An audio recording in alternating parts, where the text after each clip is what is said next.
Madam ఎక్కడి నుంచి వచ్చారు? మాది విటమరాజుపల్లి అండి. ఇది మా అమ్మగారి ఊరు. అక్కడి నుంచి శైలజ. ఓకే.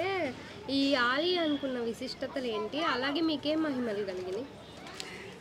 ఇది థర్డ్ ఇయర్ కంప్లీట్ అయ్యి ఫోర్త్లో ఎంటర్ అవుతున్నామండి. ఇది ఆలయం ఈ రోజుకి థర్డ్ కంప్లీట్ అయింది. నేను స్టార్టింగ్ నుంచి ప్రతిష్ట నుంచి ఇక్కడికి వస్తున్నాను. అంటే యాక్చువల్లీ శనిదేవుడు అంటే ఎంతో మహిమగల అంటే న్యాయాధికారి. శనిదేవుడు అంటే న్యాయాధికారి.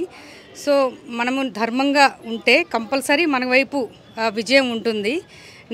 నెగిటివ్ నుంచి మనం పాజిటివ్ వైపు విజయం సాధించవచ్చు. నేను చాలా బిలీవ్ చేస్తున్నాను. నేను కూడా ఎక్స్పీరియన్స్ అయ్యాను అనమాట ఆ పాజిటివిటీని.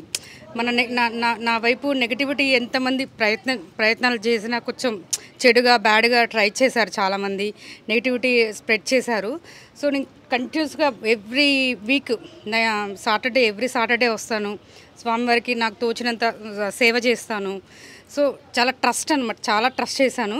ఈ గుడికి ఎంత పవర్ఫుల్ అంటే నేను మాటలు కూడా చెప్పలేను. అంత పాజిటివ్ వైపు నాకు వచ్చిందనమాట. అంటే నేను ఆల్మోస్ట్ విజయం దగ్గరలో ఉన్నాను అనమాట. నేను ఎంతైతే డెడ్ ఎండ్లో ఇక్కడికి స్టార్ట్ అయ్యానో స్వామివారిని నమ్ముకొని వచ్చి ప్రజెంట్ నాది లాస్ట్ 99% విజయం వైపుగా ఉన్నాను. సో నేను ప్రజలందరికీ చెప్పాలంటే ఏంటంటే కంపల్సరీ ఇక్కడికి రండి. మీ నెగిటివిటీ అంతా పోతుంది. పాజిటివ్ వైపు కంపల్సరీ 100% మీకు రిజల్ట్ అనేది వస్తుంది. కాకపోతే పేషెన్స్ ఉండాలి. తొందరపడి నేను వచ్చాను, ఏదో పూజ చేశాను, ఏదో మనీ చేసేసాను, అయిపోయింది, నాకు రిజల్ట్ రాలేదని మాత్రం అది పాసిబుల్ అవ్వదు. మీరు పేషెన్స్ ఉండాలి, నమ్మకం ఉండాలి దేవుడి మీద. సో కంపల్సరీ మీకు విజయం అనేది తథ్యం.